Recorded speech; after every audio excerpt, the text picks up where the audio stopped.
بسم اللہ الرحمن الرحیم۔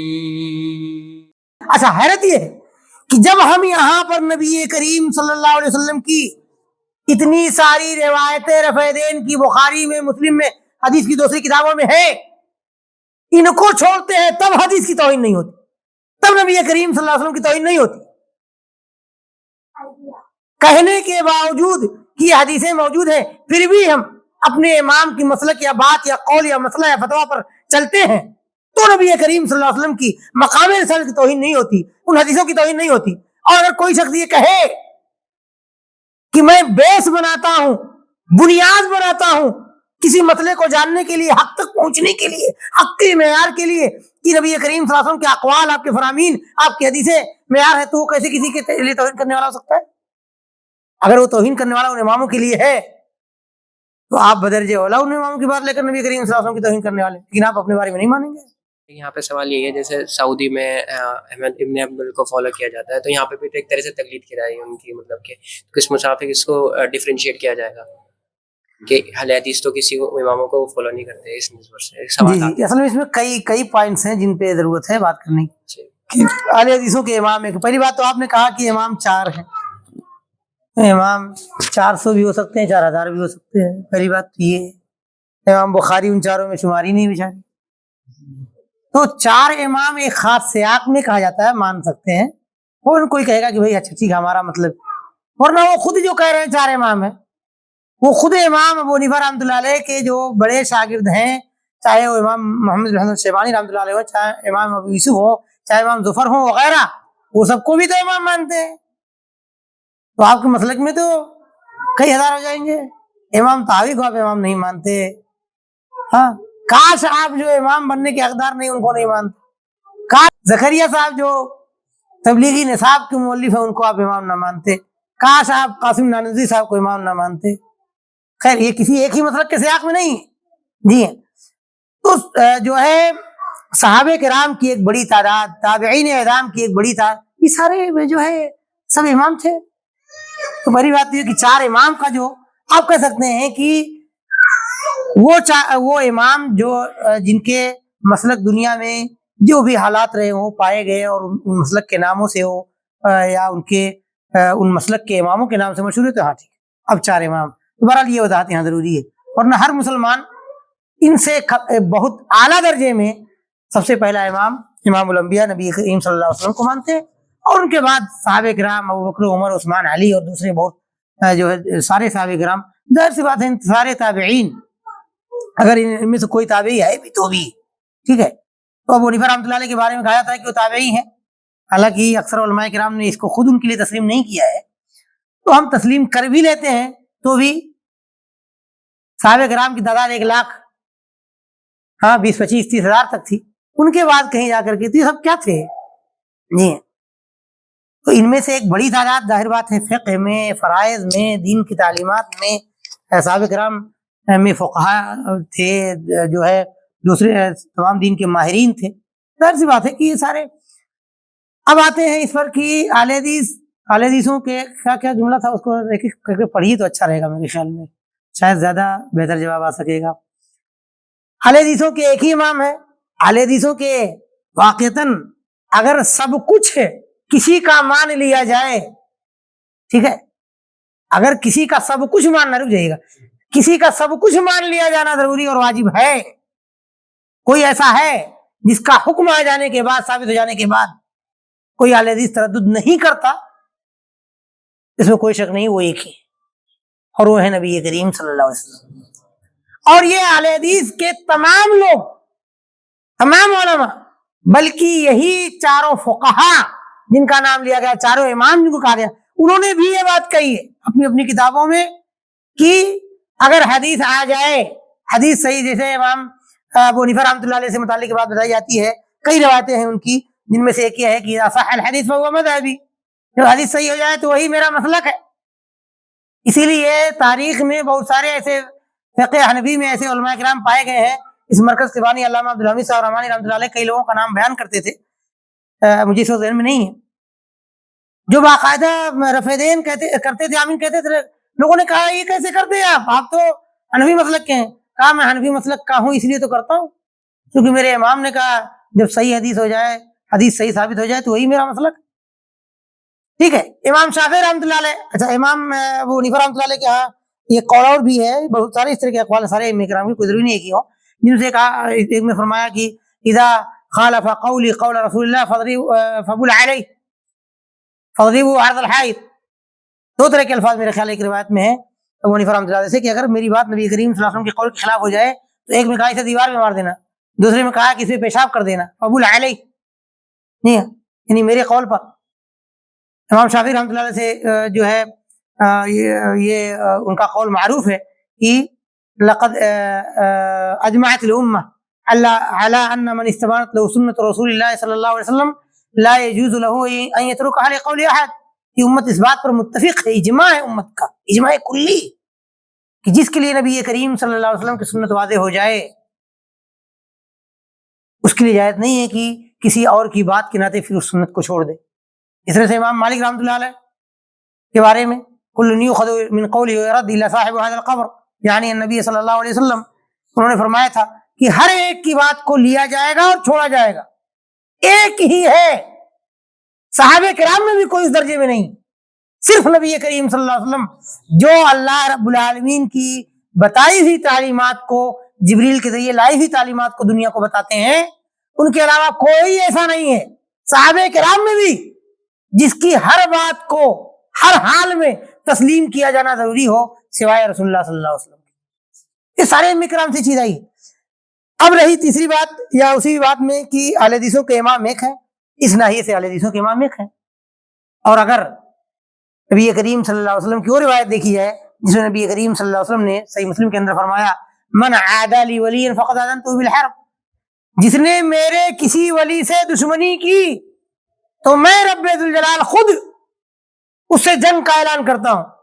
اگر اس معنی میں اللہ کے اولیاء کو دیکھا جائے تو اہل حدیثوں کے امام ہزاروں میں، صحابہ کرام ان کے امام ہیں، تابعین ان کے امام ہیں، یا ائمہ کرام ان کے امام ہیں، البانی صاحب ان کے امام ہیں، ابن باز ان کے امام، سب امام، لیکن کوئی امام الانبیاء صلی اللہ علیہ وسلم کے درجے میں نہیں ہے جس کی ہر بات کو لیا جانا ضروری ہو۔ یہاں پر دو تین باتیں اور، تو اہل حدیث یا اہل سنت یا یوں کہہ لیجیے اصل جو اسلام صحیح اسلام پر جو لوگ بھی ہیں وہ نبی کریم صلی اللہ علیہ وسلم کے علاوہ کسی کے بارے میں عقیدہ نہیں رکھتے کہ ان کے ہر بات کو لیا جانا ان کے اوپر ضروری، اور اس کی وجہ یہ ہے کہ ہمیں کل قبر کے دن کے اندر جب سوال کیا جائے گا تو یہ پوچھا جائے گا کہ اس آدمی کے بارے میں کیا جانتے ہیں، یعنی آپ کا رسول کون ہے؟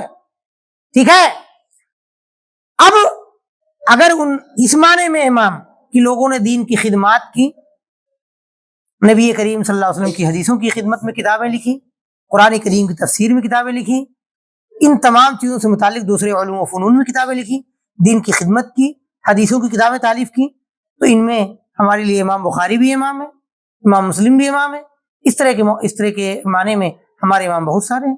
لیکن ہم یہاں پر یہ بات وضاحت کرنا انتہائی ضروری سمجھتے ہیں کہ چاہے آج کل کے اہل سنت کے وہ امام ہوں جو واقعتاً امام مقتدی اور متبع ہو سکتے ہیں، یعنی جنہوں نے نبی کریم صلی اللہ علیہ وسلم کے دین کو، صحابہ کرام کے منہج کو صحیح انداز میں اپنایا ہے، صحیح طریقے پر اپنایا ہے، وہ بھی ہمارے لیے قابل قدر ہیں، اور چاہے وہ ائمہ کرام ہوں جو چاروں فقہ کے، ان کو چاروں امام کے نام سے آپ نے یاد کیا، وہ ہوں یا ان کے علاوہ ہوں، کوئی بھی ہمارے یہاں ایسا نہیں جس کی ہر بات کو لینا ہمارے لیے واجب ہو۔ اس کے ساتھ ساتھ یہ بات ضروری ہے کہ کہا جائے، بتایا جائے، اعلان کیا جائے کہ ہم ان سب کا احترام کرتے ہیں، ان سب کو دین کے ائمہ کرام مانتے ہیں۔ اگر وہ واقعتاً عقیدے کی اور بہت ساری اس طرح کی پریشانیوں سے دور ہیں تو امام ہیں، ان کی خدمات کو ہم سراہتے ہیں، اور ان کی باتوں میں سے جو نبی کریم صلی اللہ علیہ وسلم کی تعلیمات کے مطابق ہیں انہیں ہم قبول کرتے ہیں، لیتے ہیں، ان پر ان کے شکر گزار ہوتے ہیں، ان پہ ان کی تعریف کرتے ہیں، اور جہاں پر ان کی بات بشری تقاضے، ان کی اپنی زندگی کے حالات وغیرہ کے اعتبار سے ان کی باتیں جو نبی کریم صلی اللہ علیہ وسلم کی یا ان کے جو مسائل نبی کریم صلی اللہ علیہ وسلم کی باتوں، آپ کی تعلیمات، آپ کی حدیث، دین کی باتوں کے خلاف ہیں، انہیں ٹھکرانا ہی ہم واجب سمجھتے ہیں، اور اس کے باوجود یہ کہتے ہیں کہ ان کی باتوں کو ٹھکرا دینا ذرہ برابر بھی ان ائمہ کرام کے لیے توہین نہیں ہے. اور اس پر میں ایک بات کہنا چاہوں گا, یہ بہت زیادہ بات کی جاتی ہے. کئی بار ایسا کہیں کہ جو ہے کوئی مان لیجیے رفع دین کا مسئلہ, اچھا آپ رفع دین کرتے ہیں, آپ سمجھتے ہیں صحیح ہے, تو گویا ہم تو نہیں کرتے. کیوں نہیں کرتے؟ ہم ابو حنیفہ رحمۃ اللہ نے کہا نہیں کرنا چاہیے, تو گویا کہ ابو حنیفہ رحمۃ اللہ نے دین کو نہیں سمجھا. یہاں دین کی بات تو نہیں ہے, یہاں دین کی ایک چھوٹی سی چیز کی بات ہے. پہلے اس پر رہیے, پورے دین پہ مت آئیے. ایک بات. دوسری بات یہ ہے کہ اگر ابو حنیفہ رحمۃ اللہ علیہ نے نہیں سمجھا تو اس میں کون سی قیامت آ گئی؟ کچھ نہیں, کوئی بات نہیں. ابو حنیفہ سے کروڑوں خربوں گنا زیادہ علم, سمجھ, عربی زبان کی طاقت, اور وہ کچھ حالات رکھنے والے, جن حالات میں ان چیزوں کو سمجھا جائے وہ حالات رکھنے والے بھی بہت ساری چیزوں کو, یا اس طرح کی چیزیں ہیں جن کو نہیں سمجھ سکے یا نہیں جان سکے. تو رفع دین کے بارے میں صحیح بات تک امام حنیفہ رحمۃ اللہ کا نہ پہنچنا یا اس بارے میں ان کی ناجانکاری, یہ ان کی کمی نہیں ہے. یہ ایک مثال ہے. ابو حنیفہ رحمۃ اللہ کوئی بھی ہو سکتا ہے. اور میں نے اس سے پہلے کی دروس میں بات آئی ہے کہ صحابہ کرام کے ایسے بہت سارے واقعات ہیں, موجود ہیں, معروف و مشہور واقعات, جن میں صحابہ کرام ان روایات کو نہیں جانتے ہیں. آپ لے لیجیے نبی کریم صلی اللہ علیہ وسلم کا انتقال ہوا ہے, ابھی آپ کی لاش مبارک موجود ہے, دفن تک نہیں کی گئی ہے, آپ کو دفنایا نہیں گیا ہے, اور صحابہ کرام کے یہاں اختلاف ہو گیا خلیفہ بنانے کے مسئلے میں. ایک فطری کچھ ایسے سادے لوگ جن کے اندر ایک اختلاف نارمل انداز میں جاتا ہے, اسی طرح کا اختلاف اپنے اپنے طور پر جس کو بہتر سمجھ رہے تھے ان کو کہہ رہے تھے کہ یہ خلیفہ ان کو بنا دیا جائے. انصار نے اپنے اندر سے سب سے بہتر, جس کو بہتر ترین سمجھا خلافت کے حقدار, کہا یہ خلیفہ بنیں گے, اور مہاجرین نے اپنی طرف سے پیش کیا. یہاں تک کہ نبی کریم صلی اللہ علیہ وسلم کی وفات کی خبر پا کر کے ابو بکر رضی اللہ تعالیٰ عنہ, اس امت کے سب سے افضل شخص, جب وہ خبر پاتے ہیں اور تشریف لاتے ہیں, جب تشریف لائے تو دیکھا لوگ ان اختلافات میں پڑے ہوئے. کہتے ابو بکر رضی اللہ تعالیٰ عنہ لوگوں کو بلایا اور بتایا جو روایت ہم نے اس باب میں, اس کتاب میں سب سے پہلی روایتوں میں پڑھا ہے کہ نبی کریم صلی اللہ علیہ وسلم نے فرمایا الائمۃ من قریش, جو خلفاء میرے بعد ہوں گے وہ قریش کے ہوں گے. سیکنڈ کا تردد کیے بغیر انصار نے اپنے آپ کو پیچھے کر لیا کہ اس میں ہمارا کچھ نہیں. اب کوئی کہے ابو حنیفہ سے بہتر کیا وہ انصار نہیں تھے رحمۃ اللہ علیہ رضی اللہ عنہ؟ وہ نہیں حدیث جانتے تھے, وہ اتنے مہاجرین تھے وہ بھی نہیں جانتے تھے, انصار وہ بھی نہیں جانتے تھے. ابو بکر رضی اللہ تعالیٰ عنہ آئے, انہوں نے بتایا, حدیث پیش کی نبی کریم صلی اللہ علیہ وسلم کی, سب اپنی طرف الگ ہو گئے, بات ختم. اب انصار کا کچھ دخل نہیں, وہ اختلاف ہی ختم ہو گیا. تو نہ جاننے والے نبی کریم صلی اللہ علیہ وسلم کے, آپ تصور کیجیے, ایک فطری نیچرل بات ہے, نیچرل انتہائی طبیعی ہے, نارمل ہے. نبی کریم صلی اللہ علیہ وسلم صبح کو فجر کی صلاۃ ادا کرنے گئے. فجر کی صلاۃ میں جو صحابہ کرام تھے انہوں نے آپ سے فجر کی صلاۃ کا طریقہ وغیرہ وغیرہ بہت کچھ سیکھا. پھر آپ کے ساتھ بیٹھے, اپنے خواب بیان کیا, نبی کریم صلی اللہ علیہ وسلم نے اور بھی باتیں بتائیں. اب جب نبی حبیب صلی اللہ علیہ وسلم اپنے گھر میں آتے ہیں, اپنی بیوی کے پاس ہوتے ہیں, تو بیوی کے ساتھ ہونے والی باتیں ابو بکر کیسے جان سکتے ہیں, اور مدینے کے دوسرے صحابہ کرام اپنے گھروں میں بیٹھ کے کیسے جان سکتے ہیں؟ نہیں جان سکتے. تو ظاہر سی بات ہے یہ باتیں تو نبی کریم صلی اللہ علیہ وسلم کی بیویاں ہی بتائیں گی نا. اب وہ صحابہ کرام نہیں جان پائے, اس میں کون سی بڑی بات ہے؟ اسی لیے کسی صحابی نے چھوڑ دیے ان فقہائے کرام, ان فقہائے کرام میں سے بھی کوئی ایسے نہیں, یہ جو کہتے ہیں نا امام کی توہین, اور یہ آپ وہ خود, اچھا ایک بار ابھی اور ایک کام کی بات بتاؤں گا آپ کو کہ ہمارے بارے میں کہتے ہیں توہین نا, وہ خود اس میں پڑے ہوئے ہیں. اگر وہ توہین ہے تو سب سے زیادہ وہی کرتے ہیں. جی ہاں, خیر. تو اب نبی کریم صلی اللہ علیہ وسلم اپنے گھر میں جو کچھ کر رہے ہوتے ہیں ان کی بیویوں کو معلوم ہے, وہ بیویاں بتائیں گی کہ نبی کریم صلی اللہ علیہ وسلم اپنی بیویوں کے ساتھ کس اخلاق سے پیش آتے تھے, اپنی بیویوں کے ساتھ گھر میں رہتے ہوئے گھریلو چیزوں میں ہاتھ بٹاتے تھے. یہ ابو بکر تو بتانے سے راج اپنے گھر میں سویا ہوا ہے, کیسے جان پائیں گے ان چیزوں کو؟ ایک دم انتہائی طبیعی بات ہے. ابھی آپ نے اس سے پہلے اسی صحیح مسلم میں حدیث گزری ہے کہ ایک مجلس میں اپنے باپ سے پوچھ رہے ہیں, نبی کریم صلی اللہ علیہ وسلم بیان کر رہے ہیں اور صحابی سن رہے ہیں. وہ کہہ رہے ہیں کہ نہیں ابو بتائیے نبی کریم صلی اللہ علیہ وسلم نے کیا فرمایا. آپ بتا رہے تھے جب تک کسی نے کچھ آواز کی, میں ہم ہی جو باتیں بول رہے ہیں, ہو سکتا ہے جو قریب میں وہاں اچانک سے ان کا موبائل تیز بج جائے, کسی کو چھینک آ جائے, بغل میں نہ سن پائے, جملہ چھوٹ جائے. نارمل بات ہے. صحابہ کرام انسان تھے, اپنی تجارت میں جاتے تھے, اپنی اونٹوں کے پیچھے جاتے تھے چرانے, اپنی کھیتی میں جاتے تھے. کیسے ہو سکتا ہے کہ سارے مدینے کے لوگ گویا کہ اعوذ باللہ, یہ تصور کیسا تصور ہے, کیسا خیال باطل ہے کہ سارے صحابہ کرام گویا کہ نبی کریم صلی اللہ علیہ وسلم کے پاس آ کر دن رات پوری زندگی چمٹے رہے. تبھی تو سب کہہ سکیں کہ مجھے حدیث میں نے سنی ہے نبی کریم صلی اللہ علیہ وسلم سے. تو انسانی زندگی میں اس طرح کے حالات ہوتے ہیں کہ بہت ساری چیزیں نبی کریم صلی اللہ علیہ وسلم سے دوسرے صحابہ کرام نے لیا, بہت ساری دوسرے صحابہ کرام نے پایا. وہ مشہور واقعہ دیکھیے, صرف ایک اسی واقعے کی طرف اشارہ کروں گا, چونکہ یہ معاملہ مطلب یہ ہے کہ حقیقت میں بہت ساری نہیں تو تردید کے قابل نظر نہیں آتا. جی ہاں بھائی, آپ ایک ایسے لوگ ہیں جو کہتے ہیں اللہ کے رسول صلی اللہ علیہ وسلم عالم الغیب تھے, وہ نہیں ماننا تو نہیں ماننا, آپ کے ذریعے دھری کے ذریعے قرآن کریم میں ہے وَلَوْ كُنْتُ عَالِمَ الْغَيْبِ لَاسْتَكْثَرْتُ مِنَ الْخَيْرِ وَمَا مَسَّنِيَ السُّوءُ. اور اس کا جواب کیا دیں گے؟ لیکن وہاں معاملہ اصل میں ماننے نہ ماننے کا ہے, معاملہ دلیلوں سے مطمئن ہونے کا بالکل نہیں. ورنہ نبی کریم صلی اللہ علیہ وسلم کیا اعوذ باللہ جنگ بدر میں جنگ احد میں لوگوں کو بھیجا تاکہ میرے 70 صحابہ کرام مارے جائیں. جانتے تھے پہلے سے اگر مارے جائیں گے تو کیوں ان کو, چلیے وہ چھوڑ دیجیے, شہادت ملے گی. ہو سکتا ہے نبی کریم صلی اللہ علیہ وسلم ایسے لوگ کہنے والے ہو سکتے ہیں, انہیں شہادت دلوانے کے لیے بھیج دیا, چلیے مان لیتے. نبی کریم صلی اللہ علیہ وسلم نے اپنی سب سے چہیتی بیوی حضرت عائشہ رضی اللہ تعالیٰ عنہ کو وہاں ایک جنگ کے بعد وہاں چھوڑ دیا تاکہ نبی کریم صلی اللہ علیہ وسلم کی عزت پہ الزام لگے. اعوذ باللہ, نہیں آپ جانتے تھے ایسا ہونے والا, اس کے باوجود بھی ایسا ہونے دیا. کیسی بےہودہ باتیں. تو معاملہ یہاں دلیلوں کا نہیں, دلیلوں کی وضاحت کا نہیں, جس کے لیے جو ہے عمل کرنا ہے, صحیح راستے کو اپنانا, اس کے لیے ایک بات کافی ہے. جسے نہیں عمل کرنا اس کے لیے 10 دلیلیں سینکڑوں دلیلیں بیکار ہیں. ٹھیک ہے, تو اب صحابہ کرام چلیے خود چھوڑ دیجیے ان کو, کیا آپ کے امام نے یہ بات کہی ہے؟ قرآن میں تو نہیں ہے کہ تقلید کیجیے, حدیث میں نہیں ہے, صحابہ کرام نے حکم نہیں دیا, نہ اپنے بارے میں نہ اپنے کسی دوسرے صحابی کے بارے میں.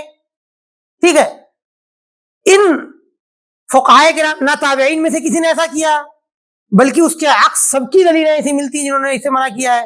چلیے, کیا ان ائمہ کرام نے کہا کہ میری تقلید کیجیے؟ کوئی دکھا سکتے؟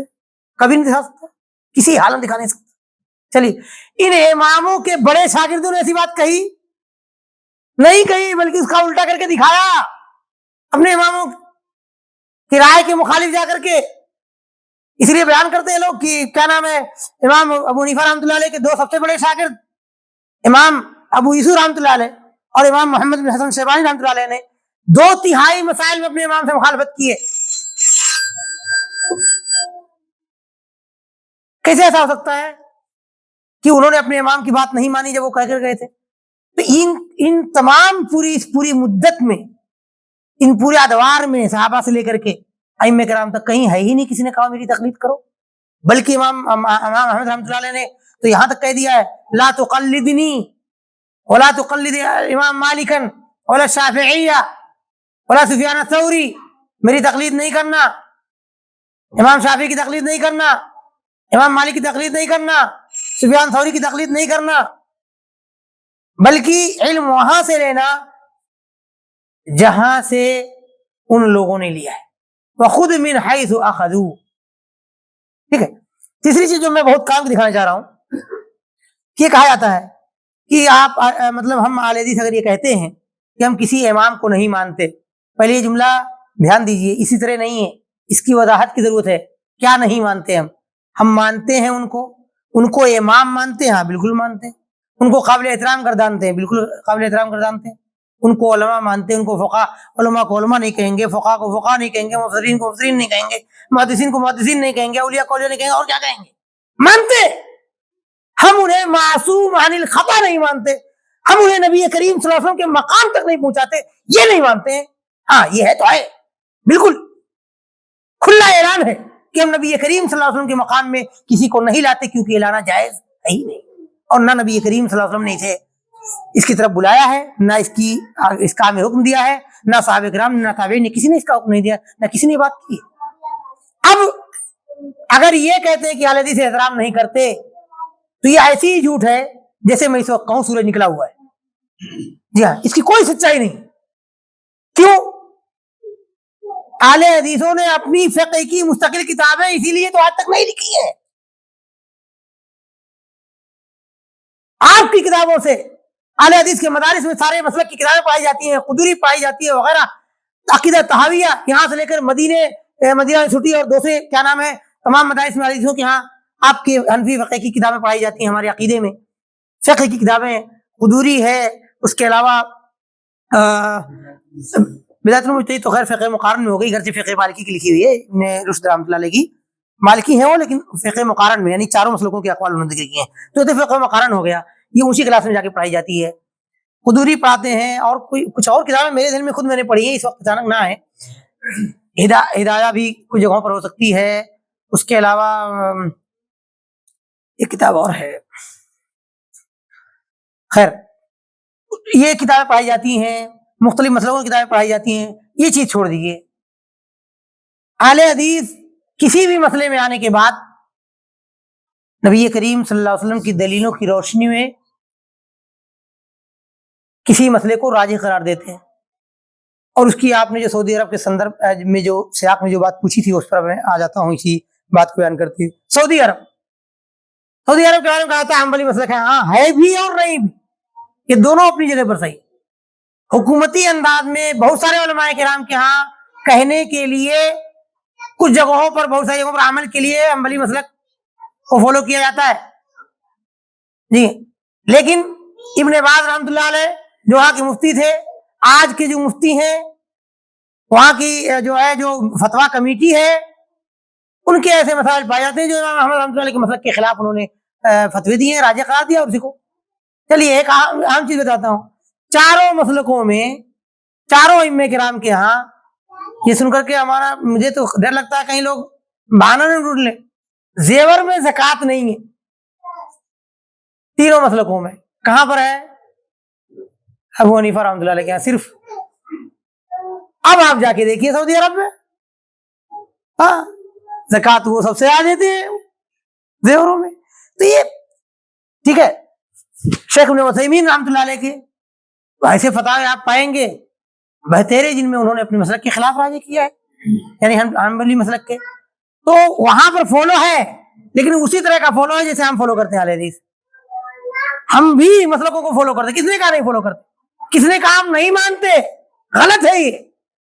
لیکن صرف اسی سے چپک کے اس کے اندر جو حق ہے وہ بھی، جو باطل ہے وہ بھی، جو حدیث کے مطابق ہے وہ بھی، جو حدیث کے مخالف ہے وہ بھی، سب کو لے کر چلتے ہیں، یہ غلط ہے. ورنہ مسلکوں کو اس معنی میں کہ وہ ہمارے دین کے ائمہ کرام کے اقوال ہیں، ان کی اپنی محنتیں ہیں، بہت ساری جگہوں پر ضروری ہے 100% پر یہ بات فٹ ہے، ٹھیک ہے. خاص طور سے بعد میں ان ائمہ کرام کے بعد جو بعد کے جو شاگرد رہے ان میں بہت سارے لوگوں کے ہاں پھر تقلید اس معنی میں آ گئی، اس معنی میں نہیں ہونی چاہیے تھی. لیکن ان کو قابل احترام گرداننا، ان محنتوں کو جو ہے اپنے طور پر کہ انہوں نے کوشش کی مسائل کو سمجھنے کی، یہاں کے حد تک کیوں نہیں ہم مانتے ہیں ان کو؟ کیا ان مسلکوں کو نہیں مانتے؟ کس نے انکار کیا؟ کس اہل حدیث نے کہی یہ بات کہ یہ چاروں مسلک جو ہے دین کے نہیں ہے، یا ان کے جو ائمہ کرام تھے وہ دین کے ائمہ کرام نہیں؟ نہیں، ایسا نہیں کہتے. نہ ماننے کا مطلب یہی ہے. اس لیے جملے اصل میں یہ الفاظ جو مطلق ہے، مطلق مجمل ہے، مجمل مانا کیا ہے ان سے پوچھا جائے کیا مطلب؟ ہم نہیں مانتے. تعجب ہے. اگر ہم کسی مسئلے کو سمجھنے کے لیے جاتے ہیں حنفی مسلک کی کتاب میں، ابو حنیفہ رحمۃ اللہ کے قول کو دیکھتے ہیں، ان کی دلیلوں کو دیکھتے ہیں، تو پھر ہم ماننے والے ہوئے یا نہیں ہوئے؟ ہوئے بھی اور نہیں بھی. جب مطلب بتائیں گے ماننے کا تو جواب آئے گا صحیح کہ ہم کس معنی میں آپ کہہ رہے ہیں، اس معنی کے اعتبار سے مانتے کہ نہیں مانتے. اگر ہمارے یہاں کتاب پڑھائی جاتی ہے بدایت المجتہد جس میں چاروں مسلک کے اقوال کو اور ان کی دلیلوں کو پیش کیا گیا ہے، مقارنہ کیا گیا ہے، تو پھر کس لیے ہم پڑھا رہے اگر مانتے نہیں؟ کس لیے قدوری پڑھاتے اگر ہمیں ماننا نہیں؟ مطلب تو ماننا بھی ہے اور نہیں بھی. ماننا اسی معنی میں ہے کہ ہم ان کی باتوں کو، دین کے ان مسائل کو، ان کی باتوں، ان کی دلیلوں پر جرے کی گئی ہے، دلیلوں کے بارے میں گفتگو کی گئی، دلیلوں کا توڑ کیا گیا ہے، سب کچھ کو دیکھتے ہیں اور اس سے صحیح بات تک نبی کریم صلی اللہ علیہ وسلم کی روایتوں کے مقابلے میں، آپ کی حدیث کے مقابلے میں صحیح بات تک پہنچتے ہیں اور پھر صحیح کو لیتے ہیں، باقی چھوڑ دیتے ہیں وہ کسی بھی امام کی بات. لیکن ان سب کو امام ماننا اور ان مسلکوں کو اہل سنت کے مسلک ماننا. اب یہ الگ بات ہے کہ کیا یہ مسلک جو پائے گئے، یہ ایک بات الگ ہو سکتی ہے کہ ان کا پائے جانا بہتر تھا، پائے گئے اللہ کی طرف سے مقدر تھا، ورنہ اختلاف کو بہتر نہیں کہا جاتا عام حالات میں. ٹھیک ہے، تو یہ اصل میں ان جملوں کا. اب ایک بات اور صرف مزید وضاحت کے لیے تھوڑی سی، کہ یہ جب کہا جاتا ہے کہ اہل حدیث گویا کہ اگر کسی امام کی بات نہیں ماننا تو توہین کر رہا ہے، صحیح، وہ جملہ اسی پہ پلٹ دیجئے. حنفی مسلک کا آدمی حنفی مسلک ابو حنیفہ کی بات مانتا ہے، باقی تین نہیں توہین کر رہا ہے، یعنی اگر وہ کام وہی کرے تو توہین نہیں کرتا، اور ہم اس سے بہتر انداز میں کریں تو ہم توہین کر رہے ہیں. تو یہ اصل میں یہ ایک ایسی چیز ہے جو عوام الناس کے درمیان کہی جاتی ہے، اس کا کوئی حقیقت سے کوئی تعلق نہیں ہے، اور نہ ہی یہ ممکن ہے، اور نہ ہر مسئلے میں آ کر کے آپ سے ہی کہا جائے گا آپ رفع دین نہیں کرتے. ٹھیک ہے، اب ابو حنیفہ رحمۃ اللہ علیہ کے مسلک کے علاوہ حنفی مسلک میں، شافعی مسلک میں رفع دین ہے، حنبلی مسلک میں اور شافعی مسلک میں رفع دین ہے. مالکی مسلک میں امام مالک رحمۃ اللہ نے ذکر کیا ہے، لیکن بعد کے لوگ وہ نہیں اٹھاتے. چلیے دو، کیا آپ ان دونوں اماموں کی یہاں توہین کر رہے ہیں؟ کسی حنفی کو پکڑ کے پوچھیے کیا وہ توہین کر رہا ہے، شافعی سے پکڑ کے پوچھے کہ وہ رفع دین کرتا ہے تو کیا ابو حنیفہ کی توہین مقصد لیتا ہے؟ نہیں ہے، ایسا کچھ نہیں ہے، بیکار چیز ہے، ہونا ہی چاہیے. اچھا، حیرت یہ ہے کہ جب ہم یہاں پر نبی کریم صلی اللہ علیہ وسلم کی اتنی ساری روایتیں رفع دین کی بخاری میں، مسلم میں، حدیث کی دوسری کتابوں میں ہے، ان کو چھوڑتے ہیں تب حدیث کی توہین نہیں ہوتی، تب نبی کریم صلی اللہ علیہ وسلم کی توہین نہیں ہوتی، کہنے کے باوجود کہ یہ حدیثیں موجود ہیں پھر بھی ہم اپنے امام کی مسلک یا بات یا قول یا مسئلہ یا فتویٰ پر چلتے ہیں، تو نبی کریم صلی اللہ علیہ وسلم کی مقام رسالت کی توہین نہیں ہوتی، ان حدیثوں کی توہین نہیں ہوتی. اور اگر کوئی شخص یہ کہے کہ میں بیس بناتا ہوں، بنیاد بناتا ہوں کسی مسئلے کو جاننے کے لیے، حق تک پہنچنے کے لیے، حق کے معیار کے لیے، کہ نبی کریم صلی اللہ علیہ وسلم کے اقوال، آپ کے فرامین، آپ کی حدیثیں معیار ہے، تو وہ کیسے کسی کے لیے توہین کرنے والا ہو سکتا ہے؟ اگر وہ توہین کرنے والا ان اماموں کے لیے ہے تو آپ بدرجہ اولا ان اماموں کی بات لے کر نبی کریم صلی اللہ علیہ وسلم کی توہین کرنے والے، لیکن آپ اپنے بارے میں نہیں مانیں گے، ہے نا؟ یہ بیکار چیز ہے، اس کا ان تمام باتوں سے کوئی تعلق نہیں ہے. اور سعودی عرب میں نے بتایا کہ سعودی عرب میں الحمدللہ ایک سلفی ملک ہے، سنت کا ملک ہے، توحید کا ملک ہے. آج بھی کئی خامیوں کے باوجود آج بھی وہ ملک الحمدللہ، خامیاں ہو سکتی ہیں، کسی بھی زمانے میں ہو سکتی ہیں، اور شاید کوئی دور ایسا دنیا میں گزرا ہو جس میں خامیاں نہ رہی ہوں. ٹھیک ہے، لیکن اس حکومت میں خرابیاں، پریشانیاں نہیں ہیں، ہم ایسا نہیں کہتے، لیکن آج بھی وہ توحید و سنت کا ملک ہے، اور آج بھی سب سے ہزاروں گنا انشاءاللہ بہتر ہے توحید و سنت کی خدمات کی وجہ سے، قرآن کی خدمات کی وجہ سے، حرمین کی خدمت کی وجہ سے. آج بھی ان کے پولیس والے، ان کے دین کے لوگ بقی قبرستان سے لے کر کے حرم میں لوگوں کو بدعت کرنے، دیواریں چھونے سے روکنے والے کھڑے رہتے ہیں. یہ اس مملکت کی سنت اور عقیدے کی غیرت ہے، توحید کی غیرت ہے، کہ آپ جو ہے کہیں چھونے لگیں، مقام ابراہیم کو چومنے چاٹنے لگے تو وہاں کے پولیس والے دین والوں کی بات نہیں کر رہا ہوں، جو عالم لوگ رہتے ہیں پولیس والے کہتے ہیں حاجی حرام، بدعت، شرک، نہیں جانتے وہ بولے کیسے، اتنا بولتے ہیں. یہ ان کی غیرت ہے.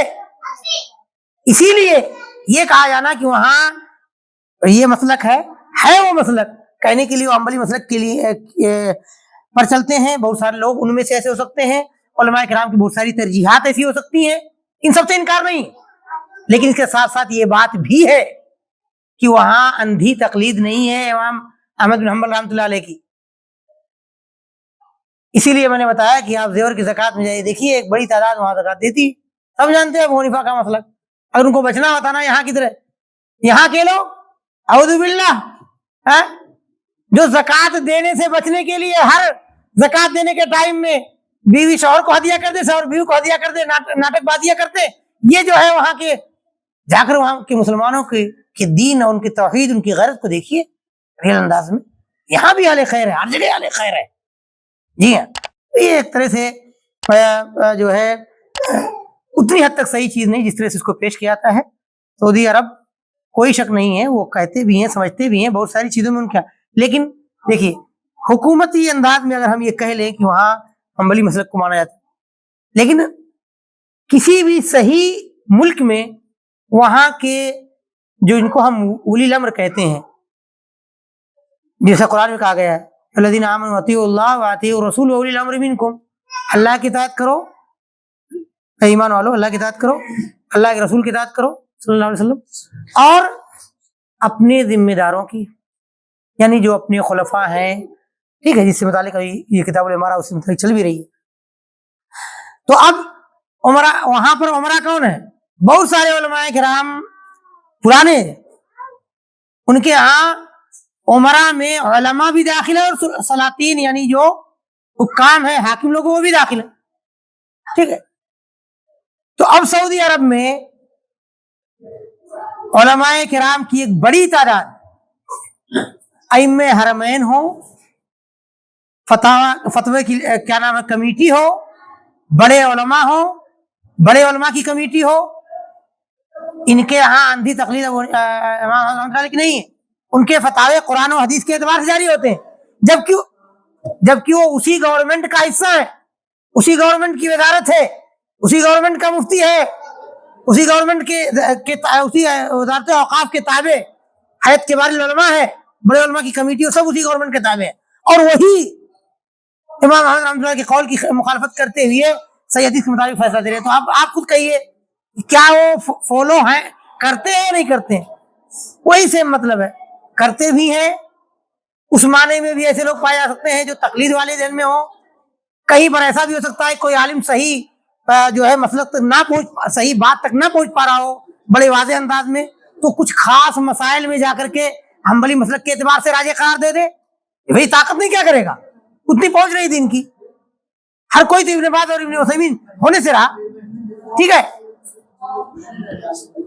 اور کچھ لوگ ایسے ہیں, ایسے بہت سارے مسائل ہیں جن میں علماء کرام صحیح حدیث کے اعتبار سے جو فتویٰ دیتے ہیں, اور یہی وہاں پر غالب ہے, یہی اکثر ہے. اکثر علماء کرام کے ہاں اکثر مسائل میں حدیث کے اعتبار سے ترجیح کی جاتی ہے.